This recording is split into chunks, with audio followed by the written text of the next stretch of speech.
Hello అండి. నమస్తే అండి. రైట్. ఇప్పుడు ప్రస్తుతం ఎలక్షన్స్ అన్నీ అయిపోయాయి. అందరూ కుదురుకున్నారు. ఎవరు ప్రభుత్వాలు వాళ్ళు ఏర్పాటు చేసుకోవడాలు, ప్రమాణ స్వీకారాలు ఆల్మోస్ట్ కంప్లీట్ అయిపోయాయి కాబట్టి, ప్రస్తుతం అరవింద్ కేజ్రీవాల్ గారి పరిస్థితి ఏంటి? బెయిల్ వచ్చింది. మళ్ళీ మళ్ళీ వెళ్తున్నారు. ఇదంతా పక్క తిరుగుతుంటుంటే, ఇంతకీ కవిత గారు బయటికెప్పుడొస్తారు? ఇదంతా ఒక సందిగ్ధత ఏర్పడిన అంశం. కవిత బయటకొచ్చే అవకాశం అయితే లేదు. అది మర్చిపోవాల్సిందే. ఇప్పుడు వినోద్ చౌహాన్ ఇట్లాంటి కొంతమంది వీళ్ళు ఏం చేశారు అంటే, కేజ్రీవాల్ ఎందుకున్నాడు జైల్లో చెప్పనా? ఇప్పుడు లిక్కర్ కవితను ఎందుకు పెట్టారు?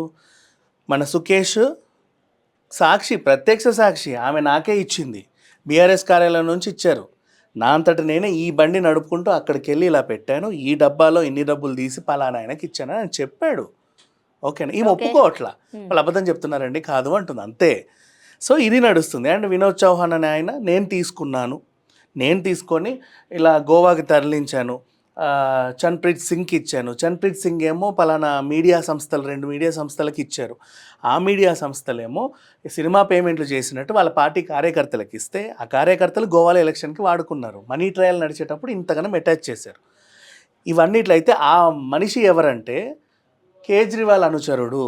అక్కడ నుంచి వచ్చింది. కేజ్రీవాల్ చెబితేనే ఇదంతా చేశాం. కవితకి కేజ్రీవాల్కి లింక్ ఉంది అని ఒకటి వచ్చింది బయటికి. కేజ్రీవాల్ ఉన్నాడా లేదా అనేది ఆరోపణ.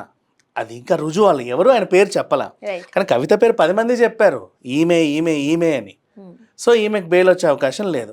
కేజ్రీవాల్కి బెయిల్ ఇవ్వచ్చు పాపం. మొన్న కూడా ఎందుకు ఇచ్చారు అంటే, యాక్చువల్లీ ఈయన చేసిన తప్పు మొన్న అంటే ఎలక్షన్లో పాపం ఆయన ప్రజలు ఎన్నుకున్న నాయకుడు కాబట్టి, ప్రజల్లో తిరుగు 21 రోజులు వెళ్ళిరా, మళ్ళీ రా, కాసేపు చేతులు ఊపుకో, మళ్ళీ వచ్చాయని చెప్పారు. ఆయన కూడా వెళ్ళాడు, ఇటు ఊపుకున్నాడు, వచ్చేసాడు మళ్ళీ టైంకి, అనుకున్న టైంకి. వీళ్ళు ఎప్పటి నుంచో ఈ కేసు నడుస్తుంది కదా, 2021-22 నుంచి నడుస్తుంది. అప్పటి నుంచి వీళ్ళు ఆయన తలుపు కొడుతూనే ఉన్నారు. ఆయన తీయట్లా. 10 సార్లు తలుపు కొట్టారు, 10 సార్లు తీలా. ఇట్లా కాదని చెప్పి ఎత్తుకొచ్చారు. అది సంగతి. ఆయన అంటే నువ్వు ఎన్నిసార్లు 10 సార్లు సమన్లు పంపించారమ్మా నోటీసులు, అంటే రాలా. ఇప్పుడు ఎలక్షన్స్ టైంలో ఇక్కడ తెలంగాణలో కేసీఆర్ గారికి అంటే బీఆర్ఎస్కి బీజేపీకి లోపాయికారు ఒప్పందం జరిగింది కాబట్టి వీళ్ళిద్దరూ ఒక పార్టీకి సంబంధించిన వాళ్ళే అంటూ ఊహాగానాలు వచ్చాయి. దానికి ముఖ్య కారణం కవిత గారిని ఇప్పుడు అరెస్ట్ చేస్తున్నారు, అప్పుడు అరెస్ట్ చేస్తున్నారంటే ఒక సంవత్సరం పాటు అలా నెట్టుకుంటూ వచ్చారు కాబట్టి అరెస్ట్ చేయలేదు. సో అక్కడ వీళ్ళిద్దరూ ఒకటే అంటూ కూడా ప్రజలు ఒక భావనకు వచ్చేసారు. దాన్ని కట్ ఆఫ్ చేయడానికి కవిత గారిని ఆ రోజు జైల్లో ఉంచారు. ఎలక్షన్స్ ఇవన్నీ అయిపోయిన తర్వాత ఖచ్చితంగా తను బయటకు వస్తారని అన్నారు ఇప్పటి వరకు. సో ఇప్పుడు అర్థమైందా, బీజేపీ కావాలని చేయలే. అది ఎలక్షన్స్కి బీజేపీ దానికి సంబంధంలా. అనుకోకుండా ఎలక్షన్ ముందు ఆమెను ఈడ్చుకెళ్లాల్సి వచ్చింది. కేజ్రీవాల్ అయినా తీసుకొచ్చారు, ఎందుకంటే మాట వినట్లా. నేను 10 సార్లు వచ్చామండి, తలుపు కొడుతున్నాను, నువ్వు తీయట్లేదు, అందుకే నేను తీసుకొచ్చామని చెప్పారు. కరెక్టే. అప్పటికి గట్టిగా వార్నింగ్ ఇచ్చి, ఇక మీద నుంచి మేము వచ్చేటప్పుడు తలుపు తెరుచుకొని ఉంచుకో, నువ్వు రా, వచ్చి సమాధానం చెప్పి వెళ్ళు, సమన్లు తీసుకో అని స్ట్రిక్ట్గా చెప్తే ఆయన కూడా సరేనండి అని తలుపాడు. ఈమె అట్లా కాదు కదా, నేను రాను అంటే వాళ్ళ అన్నయ్య పడ్డుకుంటే ఆయనను పక్కకు జరిపి ఈడ్చుకొచ్చింది భానుప్రియ మీన. ఈమెని తీసుకొని వచ్చాడు, పడేశారు. అండ్ నెక్స్ట్ ఏంటి, ఈమె కరెక్ట్ టైంలో ఓ పక్కన అది జరుగుతూ ఉంటే ఈ పక్క ఈమె అరెస్ట్ అయింది. అంతకుముందు అరెస్ట్ చేయలేదు. ఎందుకు, వీళ్ళకి ఏమైనా లోపాయికార ఒప్పందం ఉందంటే, అంతకుముందు జరిగిన విషయం ఏంటంటే ఇంకా చర్చలు, మనీ ట్రయల్ పూర్తిగా నడవట్లా. కవిత పేరు బయటికి వస్తుంది రావట్లా. అప్పటికి ఇంకా సుకేష్ ఒప్పుకోలా.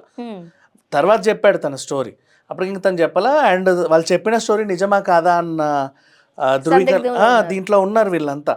నెక్స్ట్ ఆ తప్పుడే వాళ్ళ పిఏ, ఆ బుచ్చిబాబు సిఏ వీళ్ళందరూ అరెస్ట్ అవ్వడం, ఆ పిల్ల ఏమో అది కాదు ఇది కాదు ఏదో లేండి అని చెప్పడం, ఇవన్నీ చూసిన తర్వాత కొంచెం 90% కాదు 100% ఆ భానుప్రియ మీనకి నమ్మకం కలిగిన తర్వాత ఇంటికి వచ్చింది.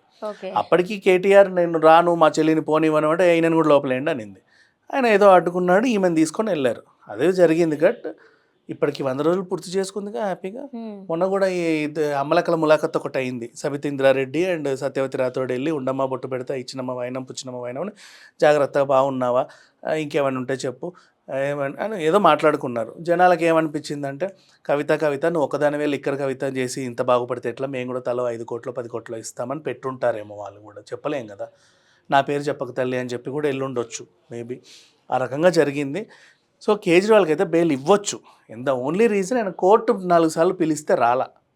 కవిత అట్లా కాదు. కవిత నేరం చేసింది, 100% చేసింది, ప్రపంచమంతా తెలుసు, కోర్టుకు కూడా తెలుసు, ఛార్జ్ షీట్లో కూడా ఉంది, ఈవెన్ జడ్జ్ కావేరి బావేజా గారికి కూడా తెలుసు ఈమె తప్పు చేసింది అని. కానీ పర్ఫెక్ట్ ఆధారం కోసం ఎదురు చూస్తున్నారు. ఈ పిల్లేమో నోరు ఇప్పట్ల. ఎందుకు ఈమె నోరు తెరవట్లేదో తెలుసా? ఇది ఒక స్ట్రాటజీ. నువ్వు ఎంతసేపు నోరు తెరవకపోతే నేను కొట్టాను సరే నిజం చెప్పించాలి. ఓకే. కొట్టడం నేరం కదా కస్టడీలో. నేను కొడితే నేను సస్పెండ్ అయిపోతా. దట్టు మహిళ. అది సో కొట్టించుకునేదాకా తెచ్చి ఓ 2 చెంపలెబ్బలు పడంగానే ఈమె మళ్ళీ కోర్టుకెళ్ళి నన్ను కొట్టింది, ఇదిగో చూడండి అని చెప్పింది.